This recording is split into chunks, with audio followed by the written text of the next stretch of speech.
নমস্কার বন্ধুরা, পাপিয়া কিচেনে জানাই সবাইকে অনেক অনেক স্বাগত। আর আজকে রান্না করবো আমি পুঁটি মাছ। তার জন্য এখানে আমি পুঁটি মাছ কেটে নিয়ে নিয়েছি আর নিয়ে নিয়েছি নুন। এখন দিয়ে দেবো হলুদ, দিয়ে ভালো করে হলুদ আর নুন মাখিয়ে নেব।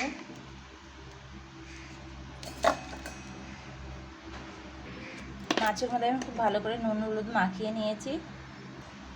আর এখানে একটা কড়াই বসিয়েছি গরম, আর কড়াইতে দিয়ে দেবো আমি তেল।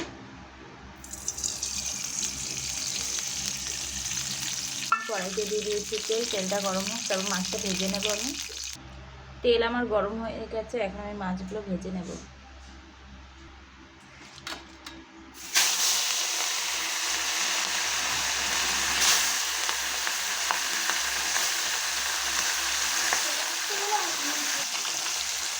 মাছ আমার এক পিস ভাজা হয়ে গেছে, আর একটু তুলতে দেবো।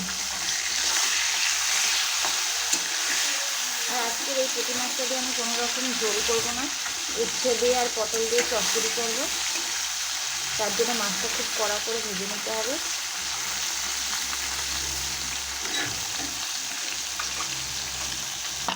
মাছ আমার ভাজা হয়ে গেছে, এখন মাছগুলো আমি তুলে নেব। আর এই মাছটা করার জন্য কোনো রকম মশলার প্রয়োজন হবে না, কাঁচা লঙ্কা চিড়ে করতে হবে। তেল আমার রয়েছে, আমি আরেকটু সামান্য পরিমাণে তেল দিয়ে দিলাম, আর দিয়ে দিলাম পাঁচফোড়ন আর গোটা শুকনো লঙ্কা। লঙ্কার পাঁচফোড়নটা হয়ে গেলে আমি পটল আর উচ্ছেটা ছেড়ে দেবো। লঙ্কার পাঁচফোড়ন আমার হয়ে গেছে, আর আমি এইভাবে সরু সরু করে পটল আর উচ্ছেটাকে কেটে নিয়েছি, নিয়ে এখন আমি তেলের উপরে দিয়ে দিলাম।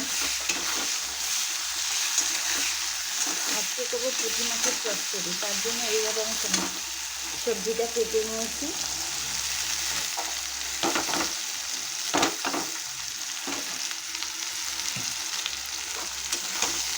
দিয়ে দেবো কাঁচা লঙ্কা চিড়ে।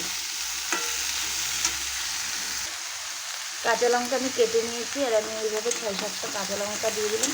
আপনারা যেরকম ঝাল খাবেন সেরকম পরিমাণে লঙ্কা দেবেন। ওপর থেকে আমি নুন ছড়িয়ে দেবো। ওপর থেকে পরিমাণ মতো আমি নুন ছড়িয়ে দেবো। নুন দিয়ে ভালো করে নেড়ে নেড়ে নেবো।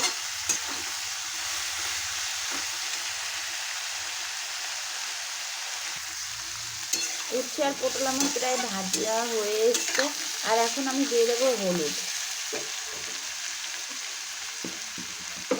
হলুদটা দিয়ে আমি ভালো করে নেড়ে নেব যত সময় না লাল হবে।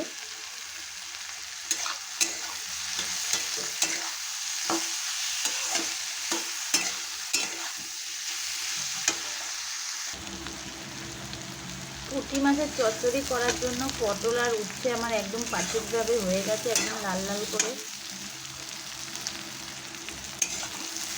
এখন আমি ওপর থেকে মাছগুলো ছড়িয়ে দেবো। আর আমি এনেছি একদম দেশি পুঁটি, বিলের যেই পুঁটিটা হয় ওই পুঁটি। এই যে আমি পুঁটি মাছগুলো ওপর থেকে ছড়িয়ে দেব। আর এই মাছটা রান্না করার জন্য কোনো রকম মশলার প্রয়োজন হবে না, শুধু কাঁচা লঙ্কা চিড়ে দিলেই হবে মাছের চচ্চড়ি। আর আমার ভিডিওটা দেখে যদি ভালো লাগে লাইক কমেন্ট শেয়ার আর সাবস্ক্রাইব করে দেবেন চ্যানেলটা। আর এইভাবেই পাশে থাকবেন। এখনের মতন টাটা, দেখা হচ্ছে নেক্সট ভিডিওতে। আর আমি মাছটা দিয়ে পুরো ছেড়ে দিলাম, নাড়িয়ে নিলাম।